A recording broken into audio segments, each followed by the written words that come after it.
and making a killing, I guess. All of the emails are gone, and the Arrive scam and the green slush fund thing. And so that's interesting. They don't have any emails, just can't find any emails. Sorry about your luck. I know you asked for the emails, but we're trying to be transparent. We just get rid of all the emails. Oh, well, shucks. Instead of getting rid of all the emails, maybe they should publish them online in a, downloadable, searchable, indexable medium some way for the public to look through the files and the communications themselves. That's what I think. I think that's the lowest part, or the lowest bar for transparency, right? Here's what we said, but instead the Liberals erase or don't hand over or redact everything. So that's interesting. Dominion voting systems, man, I've got a juicy 20-minute video, and it's so far beyond the scope of my podcast, but jeepers creepers, you should go watch it. It's unbelievable. Link will be in the description. It's got Dominion, it's got Venezuelan cartels, China, the whole shebang, all laid out, very easy to understand, 20 minutes, and it's all wrapped up in a nice little package. So it's wild. I'll show you a couple minutes of it. Danielle Smith is protecting professionals from the regulatory bodies. That's interesting. Liberals letter leaked. Well, the whole thing happened yesterday, and so we'll go through exactly what happened. And there's only 24 signatories. Apparently, I heard there were up to 40. I heard there were at least 30. 24. So I don't know. I don't know if that's somebody spinning something to minimize this whole thing. But what happened was Trudeau went into the room and then said some things, and then came out of the room, and everybody was magically unified again. So, they all believe Trudeau. But I mean, there's a couple of things to get to before that happens. So there's lots to get to. Let's get to it first. We've got to start at this failed Liberal coup. And Show Demand Value says, we live in a country where two individuals can decide that a vote of 78% of elected officials in a democracy of 40 million inhabitants is not good enough because they have the truth, Perron said. So Justin Trudeau is being asked to step down. Justin Trudeau is being asked for all sorts of documents. Justin Trudeau is being asked to do all sorts of things. And he's saying, you know what? We don't have to do anything. We're not going to do anything. The answer is no. And the letter from the Liberals, this is a meme, and I like political cartoons and political memes and things like that. It's got Justin Trudeau at an eye exam, and the eye chart says, please step down. And he says, please stay on. So he's purposely not seeing it. It says optical delusion, but I think it's absolutely purposeful. Cat Canada is reporting for the counter signal, and they say Trudeau is not resigning. Of course he's not resigning. Sorry, if anybody thought he was resigning yesterday, unless they had 51% of the caucus behind them and said, you're stepping down or we're making you step down, he's going to Jody Wilson-Raybould them. That's that. Sorry about your luck. That's how politics works. He's clinging on to power, says Kat, and ignoring the revolt happening in his caucus. Yeah, I don't know that he'll be able to ignore it for much longer, because now they know they don't have any recourse. Now they know they can't save the party. Right before, they were trying to save the party. They were trying to say, oh, we're good Liberals, and we want people to understand how great the Liberal Party is because it's so great. Except you're kind of tyranny, and we'd like you to step down. And he said, nope. So now the only choice is to cross the floor, and maybe people are thinking about that. That's a possibility. Here's the letter, and I want to read part of it to you, but it's kind of dense, so I'm not going to read all of it. So I'll read the request. It says, our request. In light of the recent events, and in particular the defeat of the Liberal Party in the federal by-election, the St. Paul and La Salle Imard writing. I'm getting that terribly wrong. I'm sorry. The print is a little small, so I'm not having a hard time, but it's smaller than usual. And in furtherance of the accountability owed by the LPC national executives to the LPC members and supporters generally, and by the National Caucus to everyone from across Canada who has supported us at the polls, we hereby formally request that the National Executive and the National Caucus each meet forthwith and separately to consider and address the following urgent matters as applicable to their respective party governance and jurisdictional responsibilities. One, for the National Executive, it goes through, it's painstaking in saying, laying out next steps, like the Prime Minister is going to resign, and then all of these steps are to put in place a leadership race, and we're going to come out on the other side stronger. So it was a non-starter from the get-go. It's not, you've got an election coming up and you want to jettison the leader. It doesn't make sense from a political point of view, even though you can look at the polls and see clearly that they're going to lose, unless they know something that we don't. Maybe Trudeau walked into the room and said, "Don't worry, guys, we got it rigged. Worry not, we're going to win." Maybe that's what he said. Who knows? I wasn't in the room. Who knows? Here's their list of things that they want the national executive to do. The national executive and the national caucus should each immediately convene a meeting to discuss the leadership issue confronting the LPC, and at such meeting also conduct a confidence vote in respect of our current leadership, pursuant to which each of their members will be able to express their view by way of a secret ballot. They're not going to do that unless this is written into the procedural manual. They're not going to do any of this. They're going to look at this and do exactly what they did, which is throw it in the garbage, hold a caucus meeting, slap these idiots around a little bit, say, unless you're willing to cross the floor, sit down and shut up. And they walked out and said, we're more united than ever. Are you kidding me? So like, this isn't going to work unless this is part of how they usually do business. Nope. Sorry about your luck. Number 2, the result of both confidence votes should be reported to the leader. Any decision of the leader to resign should be announced as quickly as possible so that the party has sufficient time to organize and support a proper leadership selection process to conclude no later than June 1st. Again, like, okay, like according to these guys, all right. Ideally, unless you have 51% of the caucus, you don't have a say. Ideally, to secure the stability for the government in the interim, the leader should remain in office until his successor is elected by the party. And so that's the first part. And the second part goes through, there's more. If the leader elects to resign, if the leader chooses to remain in office, and it lays out both scenarios. Do you want me to read? I'll read it, I guess. If the leader elects to resign forthwith, the National Caucus should proceed to elect an interim leader to be ratified by the National Executive on the condition that the interim leader so chosen is precluded from participating in any way in the leadership election process. If the leader chooses to remain in office, it's critical that he makes a statement to the party addressing his support for the urgent need to both rebuild the party from coast to coast to coast, modernize its online platform for national fundraising, consultation, communication, and training purposes, and proceed with concrete policy platform renewal initiatives to be concluded no later than July 31st, 25. And then they go through some other expectations of different levels of the bureaucracy for the national executives, for the national caucus, and the policy. So I'm not going to read it all. It's just really dense. And fundamentally, I don't think it's a realistic ask, because unless, again, that's how the Liberal Party works, it ain't going to work. It's just not going to work. They're going to say no, because that's not how we do things. And I understand. And the email or the thing is called Code Red. But you're in fantasy land if you think the Liberal government, Justin Trudeau, is going to walk away from leadership over that letter. Like, these people, it's a chess game. And that's saying, dear sir, I understand we're in the middle of a chess game, and I understand your pieces are positioned for endgame. I understand that you're right on the cusp of digital ID and all sorts of things that people don't want. Internet censorship, pandemic preparedness bills, and all sorts of things barreling through the House of Commons.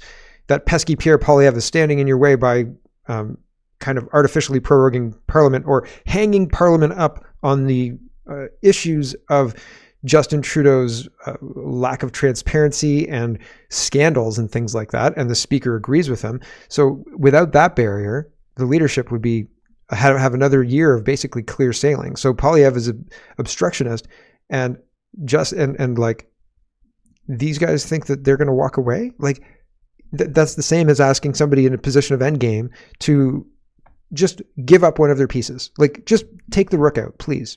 Or even the Queen, you know what I mean? Like Justin Trudeau is an important piece. He's being handled by Freeland. It seems like he's a puppet, but he's still an important piece. He represents full control of Canada, right? And so like that's a lot of resources. That's a lot of people. That's a quote democracy. That's a foothold in the North America. That's definitely threatening the United States. All of this stuff matters. They hold a very secure position. They're not going to change for that.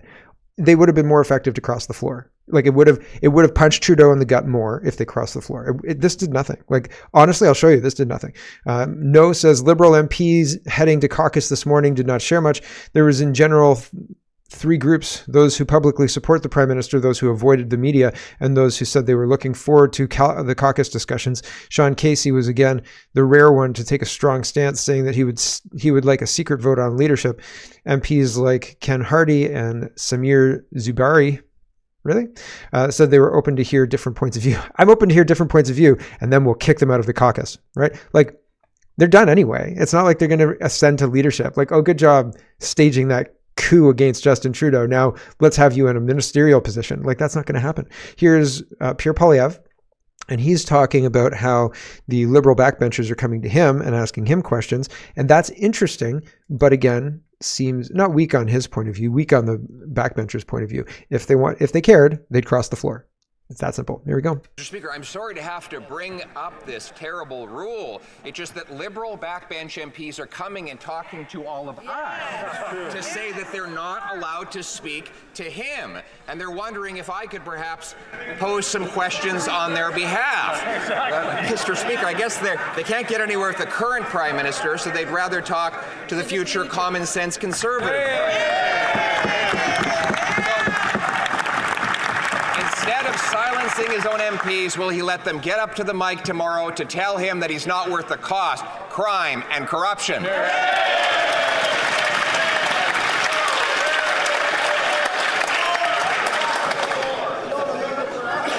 The Honourable Leader of the Opposition.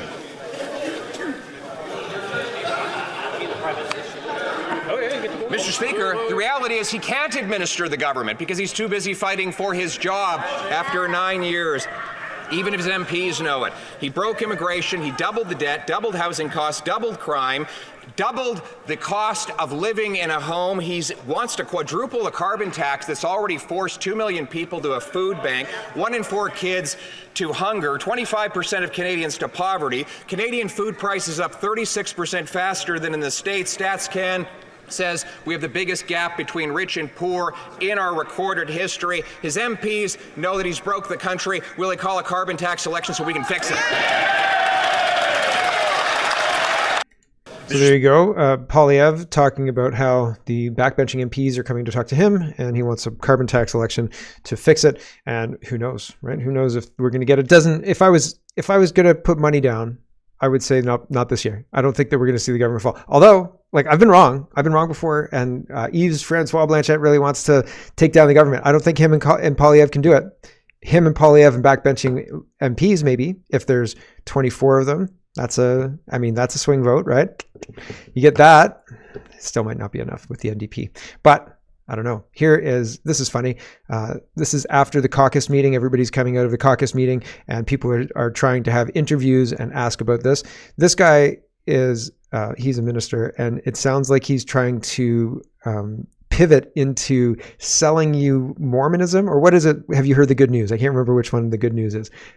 It sounds like he's going into a religious pitch. It's wild. And she's like, thank you very much. And she moves on. It's funny. What does that mean about where things are with his future? Is he staying on as leader? Is that decided, or is that still an open question? Well, he has already made clear his views on that. I think he will be even more clear as he speaks to you.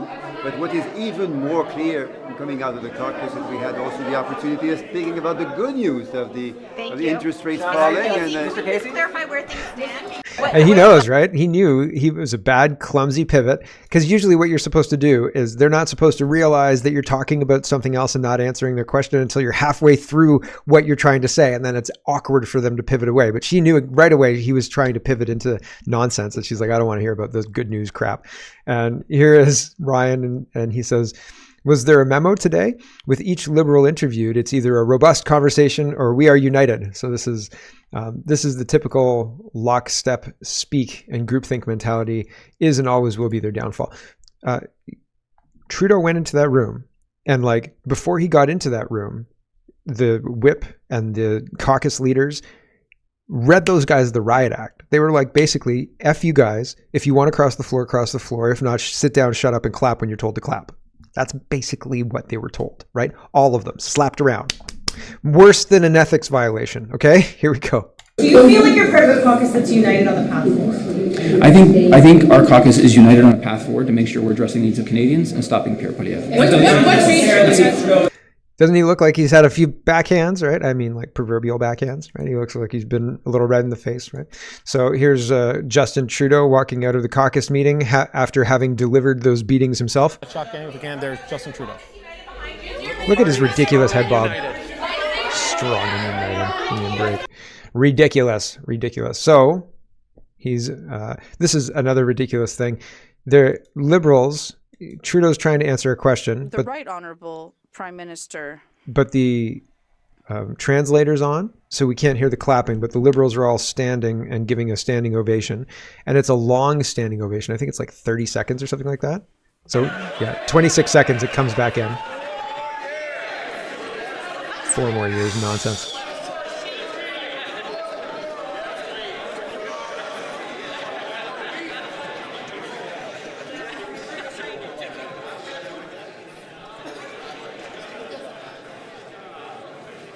"45 seconds. Prime Minister.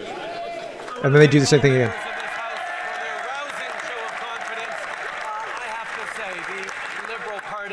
The Liberal government totally united on holding the Conservative Party to account for the fact that they want to cut programs. And it's stump speech after stump speech, right? And Poilievre did the same thing.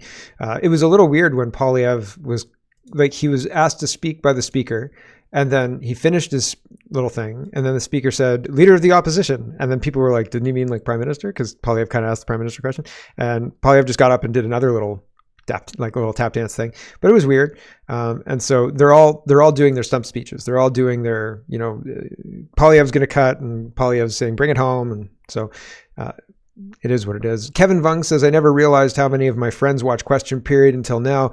When one friend put it, 'Did you see Michael Chong rip Justin Trudeau a new one?' I watched it, and like he says this is the kind of briefing that Poilievre's going to get, and like, maybe I need more context to understand.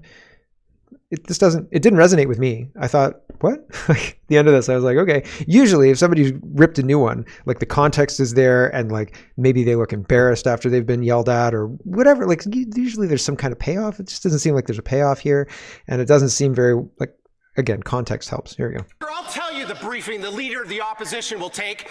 He'll take the same kind of briefing the Washington Post got on classified information from the National Security and Intelligence Advisor and the Deputy Minister of Foreign Affairs. He'll take the same briefing that I got under Section 12.1 of the CSIS Act, threat reduction measures to reduce threats to the security of Canada. He'll take the same classified briefing that the Prime Minister has been all too willing to give to this House when it suits him, such as the classified information he revealed about Mr. Najjar's killing a year ago and other classified information revealed in the last several weeks about India. That's the kind of briefing the leader of the opposition will take. Right? I don't know context. I understand the whole, they're saying Poilievre needs to have a briefing, and without this briefing, he's not informed, and so on and so forth. But like, it's a trap, and I think everybody well knows that it's a trap. And so again, like, the whole thing seems contrived. Not necessarily Chong's anger or anything like that. He's saying like, "F you in your briefing," right? I get it. But the argument seems contrived from the other side. So that's the caucus revolt in a nutshell. It didn't really go anywhere, and I didn't really expect it to go anywhere. It would have been much more impactful, again, had those, even 12, if 12 Liberals crossed the floor, that'd be big news. Headlines everywhere, right? 6 ministers not returning, 12 caucus members cross the floor because Justin Trudeau is falling apart. Like, that says a lot more than 24 backbenchers write a letter and then get slapped around by the whip and the caucus leaders. Like, come on, right? Like, it just, meh. I think it's a distraction, right? Or these people really think, they're very delusional, and they think that politics works how they want it to work sometimes, because that's just not how it works. Holy smoke. Times Algebra. I just heard of these guys, and I've subscribed. So they've got a lot of followers. Like, they've got quite a few followers. I've just never heard of them before. 500,000 followers. Like, good for them. News updates. Cool. Anyway, Times Algebra says, big breaking news. The Indian government will share a list of Khalistani terrorists enjoying safe harbor in Canada to the Five Eyes nations. Oh, that'll be fun. They comprise of Australia, Canada, New Zealand, UK, and the United States. The Indian government will now expose Justin Trudeau, masterstroke by Prime Minister Modi. Trudeau has already become highly unpopular across Canada. As per surveys, anger will further increase. Government in the US is also likely to change in 2 weeks. Troubles will increase for Trudeau. Yeah, like, that's gonna cause some problems. If Biden was in there, he might not mention anything, but if Trump's in there, or Biden-Harris, if Trump's in there, he probably will, right? Like, so that's interesting. And this release, somebody was saying, like, who cares? Justin Trudeau is untouchable, or, this isn't going to do anything. The reason that he's untouchable is because he's been able to control the release of damning documents. He's been able to control the release of names. He's been able to control a lot of these things. This is a release that's outside of his control and may become public depending on how Australia, New Zealand, the United Kingdom, and United States report on it. Maybe. And maybe, like, who knows, right? So we'll see how it all plays out. I think it's interesting because it's a release that's out of Trudeau's control, and Modi's got a vested interest in sinking Trudeau through not back channel means, but by like appropriate diplomatic means, because Trudeau's acting inappropriately and Modi's pissed at him. I would imagine. I think I would be pissed if I was Modi, right? And being accused of killing a Canadian citizen when there's context that's not being given to the Canadians about that. And just, being accused openly by another state directly like that in the public. Like you don't do that. You call them up and say like, hey, this is bad. If you do that, if you go public like that, it's for another reason. Like, you're not trying to solve the problem. You're trying to embarrass the other person, or you're trying to destroy a relationship, right? Like it's not good. It's not good. So it's interesting watching this fight go on, and we'll see who is the victor, right? Maxime Bernier says the main reason that we in Canada have a huge foreign interference problem is because we keep importing foreigners who don't integrate into our society and are more loyal to their country of origin. How is this difficult to understand? Yeah, and we don't encourage. There was a time, and I think that was the early 2000s, I think 2010. I think you could pretend in 2015 that it was still the case, but I don't think it was anymore. But in 2010, right after the financial crisis, I don't know when the switch happened, but people were encouraged to adopt Canadian values and not necessarily Canadian customs, because I know a lot of people whose parents came to Canada and they maintained their customs and their holidays and all the rest, but they added Christmas or they added Easter or whatever. Like they Canadianized their family holidays. And after a few generations, it becomes kind of, well, it's called a mosaic in literature, like school literature. And I mean, I'm the child of immigrants. Both of my parents are from, well, England and Greece. And so like we always celebrated Christmas and Easter and all of those kind of things, right? Orthodox, Greek Orthodox and England, right? So there's an influence there for sure that's in the same vein as Canadian, but like we do different things. I have a cheese bread that we make for New Year's that has a hidden coin in it, right? Like I don't think other Canadian people do that. And I don't find that a negative thing. I don't think that I'm harming Canada by doing that with my family, right? I'm also not making it, a law that you have to do that, right? And I don't think that should be. But I think that harmonizing with Canadian values, harmonizing with Canadian culture, right? Saying Merry Christmas and all the rest of it, that's important. And it was important in Canada until around 2010. I guess I'm going to call it 2010. And then all of a sudden it was, if you want Christmas to be something that's culturally important in Canada, you're a bigot or something to that effect. And that was a soft push in the 2010s. And now it's a hard push. And by the 2030s, Christmas, what's that? Right? Like isn't it Eid? Andy Lee says, she's responding to Robert Fife. Fife says, Trudeau suggests conservative leader has something to hide by refusing a national security clearance. This is the push, and this is the foreign interference trap, and Poilievre's not falling for it, but the government is trying to make political hay about that, and I think it's false, right? I think it's false. Andy Lee says, we were told that there's nothing to see about the foreign interference, repeatedly, like a lot.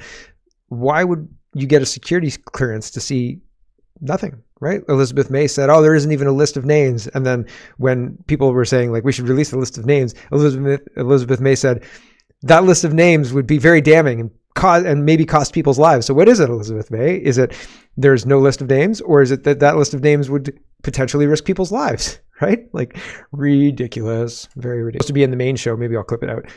Danielle Smith is protecting professionals from their regulatory bodies. So that's like good. Danielle Smith says no professional should ever feel forced into silence or pressured into self-censorship by their regulatory body. That's why the Alberta government is stepping up to ensure professional regulators stick to what matters: competence, ethics, and public safety, not controlling personal opinions or forcing unnecessary training. There you go. If you want to be a teacher, go to be a teacher in Alberta. Maybe I'll be a teacher in Alberta. Are there any schools hiring in Alberta? I've got lots of experience, just no teacher's college certificate. Do I need that? Anyway, That'd be great. That'd be super fun if there was no regulatory, well, if the regulatory board was just concerned with my teaching and not my politics and not my opinions on things.